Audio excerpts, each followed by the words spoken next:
Hi folks. I was going to do this on Sunday. I'm a couple days running behind, I'd say. And I got knocked off my feet. That's how we started the new year once again. So I'm trying to get back on them again. We've been really busy. My wife's been really busy.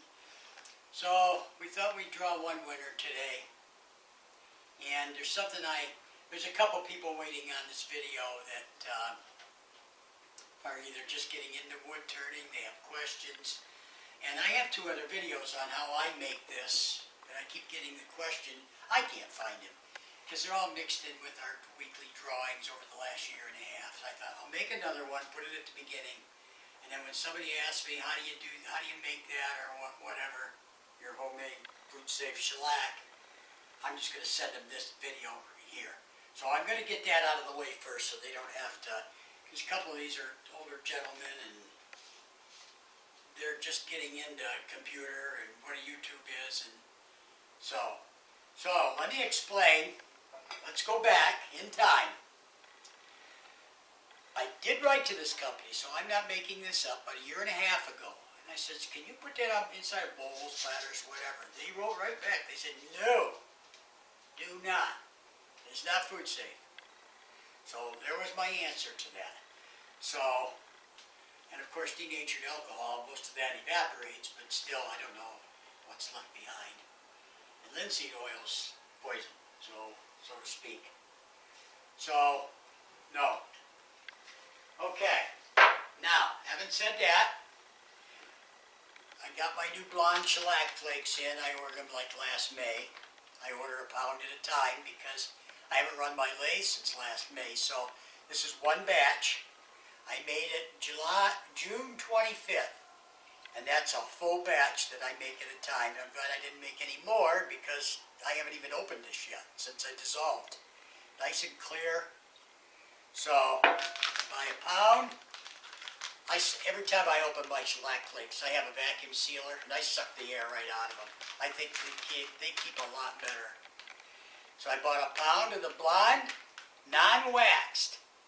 I used to use the wax and said it didn't make any difference, which I still never saw any difference, but just to be on the safe side, blonde, non-waxed. I buy it from shellacshack.com. It was the first place I went to 2 years ago to look up for shellac flakes, and they have a nice website. You know, it tells you all about shellac, it tells you the formulas, how to make different cuts, and so it was nice. I was impressed, so that's where I buy it. I buy a pound at a time, as you can see. I haven't used my first.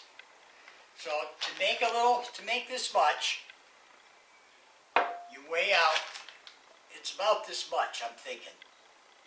Weigh out 2 ounces in a cup about this size, I'm thinking. Might be heaped up a little bit. So 2 ounces, that's it.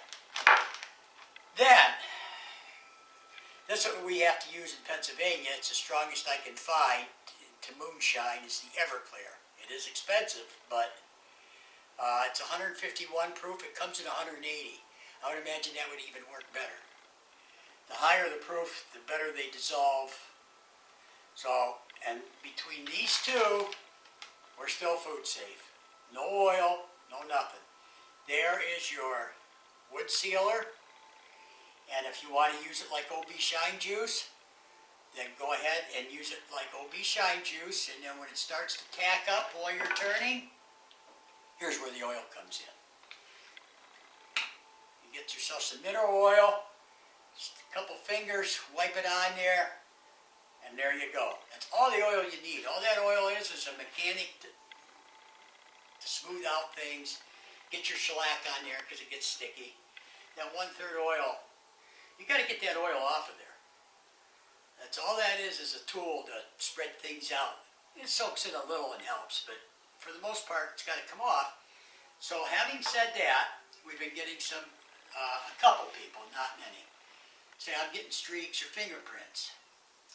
That's because you're not getting all the oil off. It's that simple.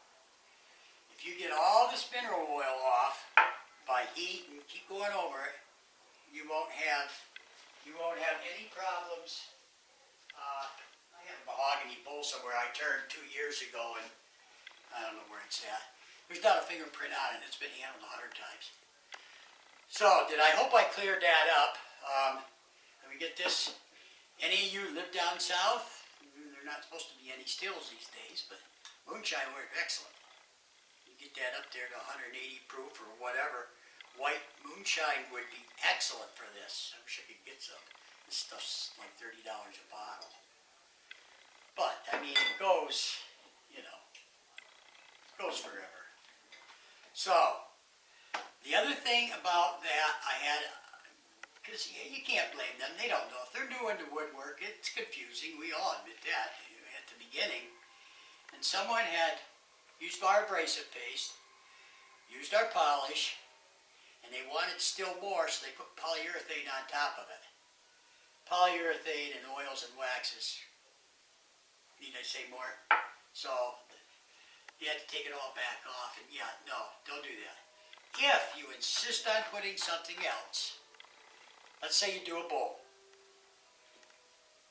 Seal it. Sand the fuzzies off, because it's going to raise the fuzzies, raise the grain. Then use your 5-10 coats of lacquer. That's what you want. Then, after your lacquer's dry, you put as many coats on as you want. You might get bumps on it from dust settling out or whatever. Then use our abrasive paste on top of that to make it all nice and smooth, ripples gone, those little dust bumps gone. Then use our polish paste on top of the lacquer. Now I've seen this done. I don't use lacquer. I can't stand the smell of it. But they say it brings in more depth. Not much more shine, but just more of a depth of a shine. And that goes with, you can use our stuff on top of polyurethane too, but on top, not under it. So, the pop in 1947, which I'm pretty sure probably most of you are subscribed, but these are for people that are new or whatever, put out a video about 4 days ago showing our paste and what you get just using our paste. He didn't use any other lacquers or nothing. And so take a look at that. And everybody was impressed, and everybody said thank you for making that, and they were all, cleared up a lot of questions for me, and I'm glad he did that, because that certainly helped. And he showed the bowl, he showed how quick it took, he showed how he applied our paste, and that's all he used, like I said, just our paste, not the other stuff.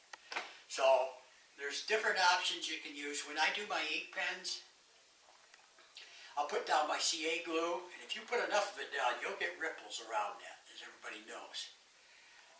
Then I use my abrasive paste to take those ripples down, because it used to be every time I use sandpaper, I'd go right to the finish. Every time, take it down, reapply it all over again. With using my abrasive paste, I've never went through the finish. And then I use our polish on top of that, and I get a beautiful finish. That's so, using it on top of the CA glue is just like on top of the lacquer, on top of the polyurethane, whatever. So I hope that clears some things up. Yeah, yesterday I had 3 phone calls altogether, and I had probably 3 emails asking. So I hope this helps.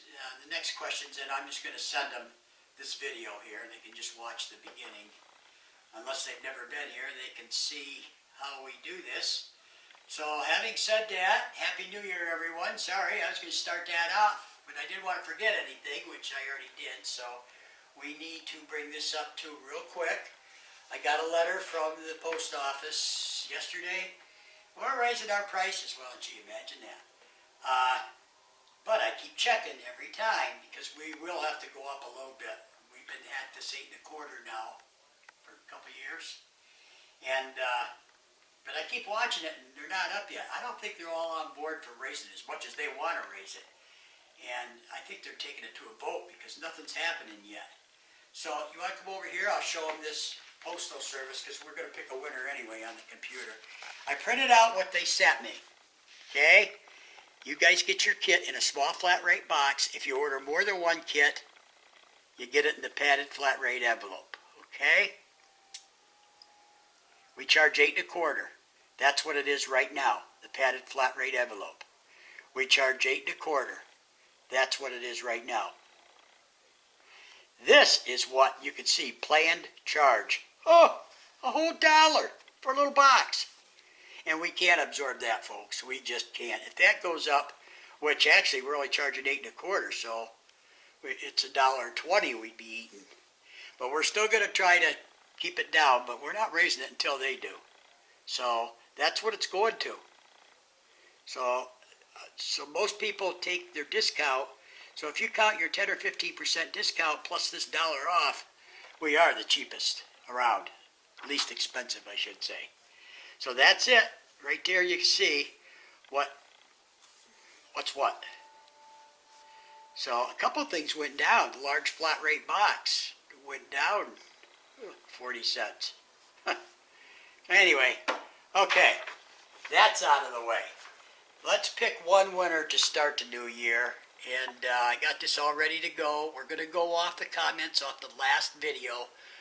And whoever, if any of these people that we started at the beginning of November has won, we're going to pick somebody new, because that wasn't that long ago. So we'll pick somebody new if you're on the list of the 2 bowl gouges or any of the winners since we started. All right, let's pick a winner. Jeff Walters. Hallelujah. Nice guy. Okay, Jeff Walters, you want a free kit?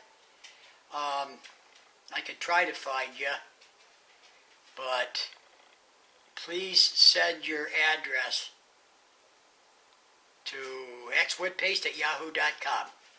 Jeff Walters. And now, also, you want to comment on this video, because we might as well make this video for the next drawing. I'm not sure when that's going to be. I'm hoping this next week, but we'll draw for 2. Okay? Be safe, everyone. Thank you for an incredible year last year. I mean, we were down quite a bit from the year before, but still, it's still great. I want to thank everybody for backing us, for going to bat for us, sticking up for us, and everything else. Me and Annette both appreciate each and every one of you guys. So I'll get this downloaded, and thank you. See ya. Bye.